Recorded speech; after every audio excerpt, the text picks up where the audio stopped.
What's up, guys? It's your boy Keep It Real MMA.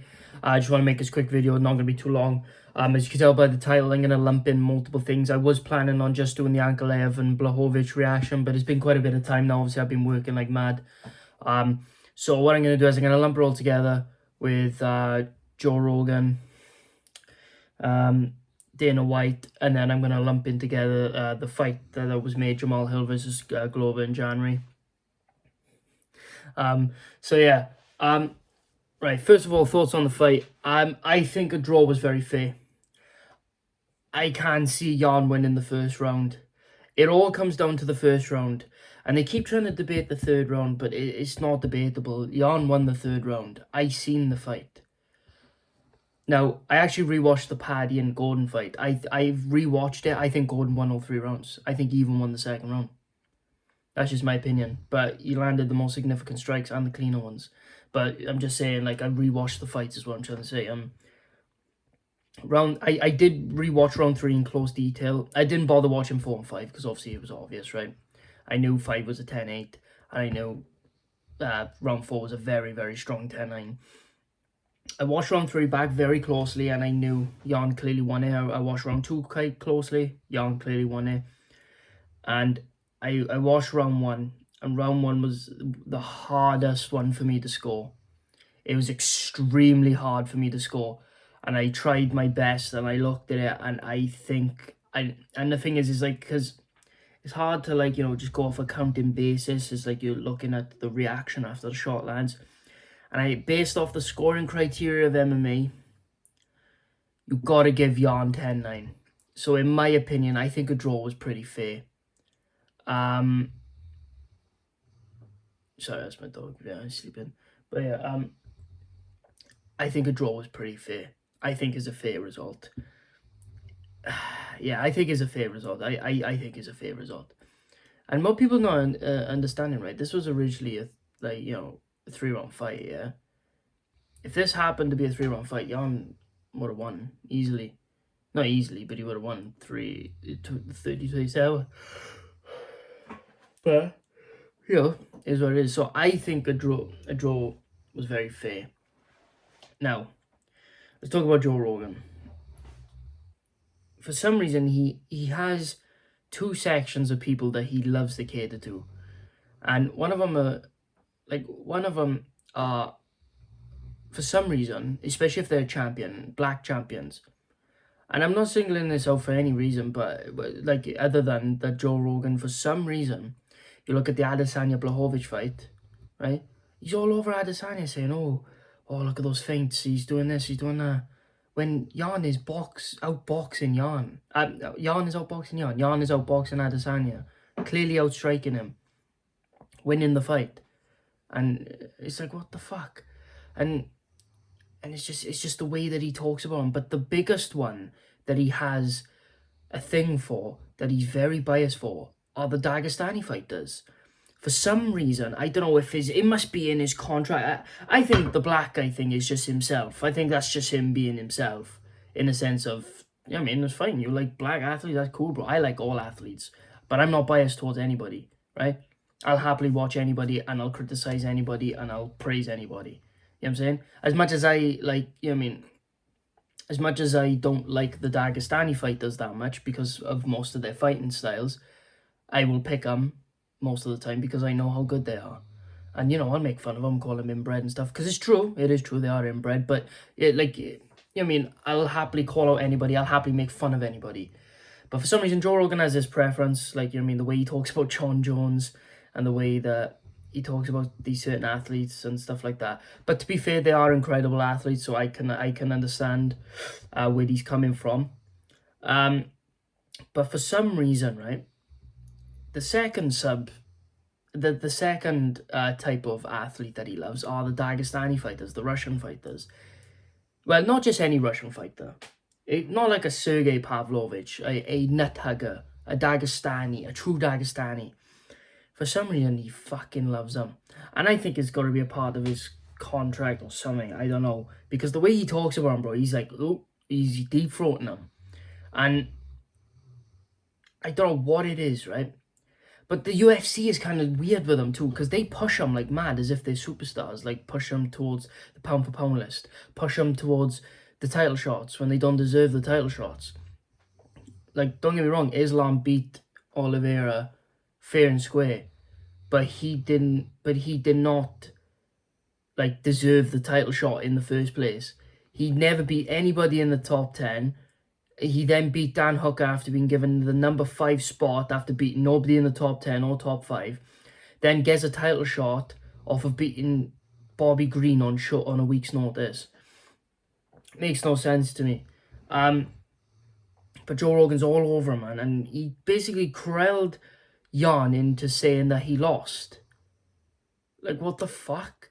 You're corralling Jan into saying that he lost. Like, you're trying to get him, like, Jan even said, like, you know, my head's a bit dizzy, you know what I mean? I got hit with some good shots. I need to just rewatch the fight, and then I'm not a judge. I'm just trying to rewatch the fight. And you could tell Joe Rogan's frothing at the mouth to go, but say you lost. You know what I mean? And it's like, I don't understand it. Like, Joe, you've shown time and time again you're very incompetent on scoring fights. And you're an incompetent commentator most of the time. You're a great personality. I love watching your podcasts. I like the certain people that you bring on, the guests and stuff like that, you know, from all over the world and stuff. And, you know, they bring very intellectual conversations to the table. And I like that you're trying to learn. But you've been in the sport for years and years, yet for some reason you consistently ask the same questions over and over and over again on commentary about the Thai Steel Cups every single fucking pay-per-view. Every pay-per-view, you have to ask one question about it. And then you go from that to then interviewing fighters when they're clearly fucking concussed. You've done it over and over again, and you say that you're not going to do it, yet you continue to do it. And now you're trying to corral, you know, trying to basically get Jan to admit that he lost when Jan didn't lose. Like, do you know what I mean? Jan sent out a tweet earlier. He said that he rewatched the fight and he doesn't think he lost. He thought a draw was fair. I thought a draw was fair. I've seen the fight and I've rewatched it. I thought the draw was more than fair. I think it was actually a draw. So it's one of those. Look, like, I like Joe Rogan, man, but his biases show so much, and it's funny how his 2 biggest bias showings were against Jan, which is funny to me. But obviously the bias he had for Adesanya on the commentary against Jan, making it sound like fucking Adesanya absolutely dominated Jan when Jan clearly won the fight. And then trying to corral Jan Blachowicz into admitting that he lost when he didn't. It's strange mentality that he has with stuff like that, but I think he's supposed to be saying this stuff. I think he's in his contract. I don't know. I think it is. I don't know what it is. Joe Rogan's a specimen, man. But I mean, I like, you know what I mean. I don't want anybody to take it the wrong way. I like Joe Rogan, man. I really do. But yeah, it's just one of those. But yeah, you know what I'm saying? He just has a weird bias for those type of athletes. I don't know why. Yeah, I mean, it's just funny, to be honest with you, but the biggest bias he has, like I said, is for Dagestani athletes. He just fucking loves them, bro. I don't know why.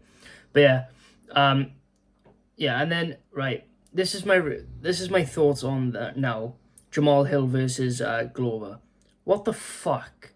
Like, that was made out of anger because Dana White has been trashing them to Jan and Ankalaev, their fight. And yeah, don't get me wrong, it was quite a boring fight, but it was good when he was on the feet for the first 2 rounds because it was very technical. Obviously, yes, 4th and 5th was so boring, just clinching against the cage, taking him down, lying on top of him. Ground and pound shots. Enough to get a 10-8 in round 5 by landing a lot, but still not excited. And this is what confuses me about why Joe Rogan has such a bias for Dagestani fighters, because most of them are fucking boring. Most of them are boring. And they have one exciting fight in between 20 fights. And all of a sudden he goes nuts. It's strange. But yeah. Like, even Dana White's getting in on the fact that, like, he's furiously defending Paddy Pimblett, knowing that he lost. And you can tell he's trying to milk out the money as much as he can. And he's, like, furiously defending him because he knows Paddy lost and he hates that fact. it's just funny to me how he gets so angry at Jan and Ankalaev, and then turns around and then in 5 minutes makes Jamal Hill versus Glover Teixeira.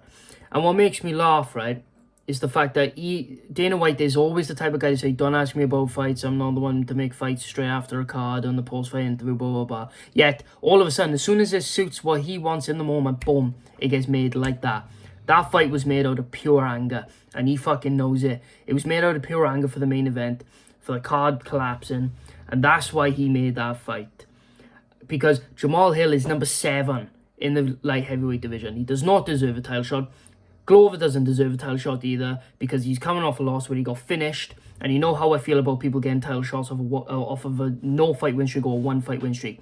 I don't care if you were the most dominant champ in the fucking division. If you get finished or you clearly lose a clear decision, you shouldn't get an immediate rematch. You need at least 2 wins in the top 10. At least. That's how I felt about Usman. Usman shouldn't be getting an immediate rematch. So I felt about Masvidal. When he lost, he shouldn't have got an immediate rematch. You know, when he lost to Usman, shouldn't have got an immediate rematch. Who else?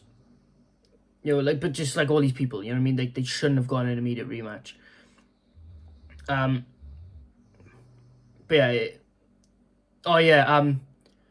Well, not just a rematch, but an immediate title shot is what I'm trying to say. Like Justin Gaethje, that one pissed me off. Justin Gaethje, that pissed me off. The fact that he almost got a title shot after just getting absolutely dogged by Khabib, that really pissed me off. I did. And what pissed me off even more is that he got the title shot after beating Michael Chandler. That really pissed me off. I did. Justin Gaethje really pissed me off with that. That's the only time it's actually proper pissed me off. That really pissed me off, Justin Gaethje. But yeah. So you put in 2 guys who don't even deserve a title shot, and Glover doesn't even deserve it even more because he turned down Ankalaev. He said no to Ankalaev after Yuri pulled out, but conveniently said yes to Jan, a guy he's already beaten. So that just lowers his stock even more. He doesn't deserve the title shot. Yet he gets it, and then Jamal Hill gets it when he's number 7. Who is Jamal Hill beaten? Thiago Santos, a washed up Thiago Santos, Jimmy Crute, and Johnny Walker. And that gets you a title shot. That is crazy. I get it. You can't give it to Anthony Smith. I get it. But it's funny, you know, you fucked Anthony Smith out of a fight because Jamal Hill was supposed to be fighting Anthony Smith in February. Now he's getting an undeserved title shot against a guy who's also getting an undeserved title shot. The light heavyweight division's an absolute fucking mess, and making this fight is just going to make it even worse. Because what if Jamal Hill wins and he becomes champion? Yeah, I guess you get new blood to get, you know, fight people he hasn't thing. But he'll be the most undeserving champion ever crowned. And it just won't look good for the UFC. The fact that the number 7th ranked guy got a title shot, won it, and now it just looks weird. Like, do you know what would have looked even more weird? Is if Dan Henderson actually beat Michael Bisping in their second fight. That would have been crazy. Because I don't even think Dan Henderson was even in the top 15. He might have been in the top 15, but he definitely wasn't in the top 10. Could you imagine how stupid that would look if he had beaten Bisping? The fact he even got a title shot is criminal. So, it's one of those. I don't get it. So now, we're stuck in this situation at light heavyweight. You fucked over Anthony Smith. Ankalaev and Jan have both been fucked over now. Because what's the point of them rematching? They're talking about a rematch. What's the point of rematching if it isn't for the belt? There's no point. It's just a pointless rematch. Who else? Like, and I get it, right? Yeah, you're scarce for options and stuff like that. I mean, you're scarce for options. I get it, right? But now, this is prolonging Yuri's fucking title shot when he comes back, because he might be back by, like, August. And now they're going to take time off after scrapping, because it's probably going to be a scrap, Jamal Hill and Glover. I am picking Glover for that fight, but it's probably going to be a scrap. They're going to take a lot of time off, and then by the time they come back, it'll be another title shot now. And then Yuri's got to wait in between. It makes no sense. What the fuck? fuck? Like, I don't get it, man. I really don't get it. This division has been an absolute mess since John Jones left it. We either need John Jones to quickly get the heavyweight or just come back down to light heavyweight, because it's been an absolute shambles since he left, since he vacated the title. I just don't get it. It's one of those things where it's like, what the fuck? You know what I'm saying? Like, it doesn't make sense to me. But yeah. Anyway, guys, thank you so much for watching. As you can tell, I keep it real MMA. If you're new, please like and subscribe. I really appreciate every single one of you that have dropped by. I love you all. Thank you so much for watching. This is Keep It Real MMA. I'll see you guys in the next video. Peace.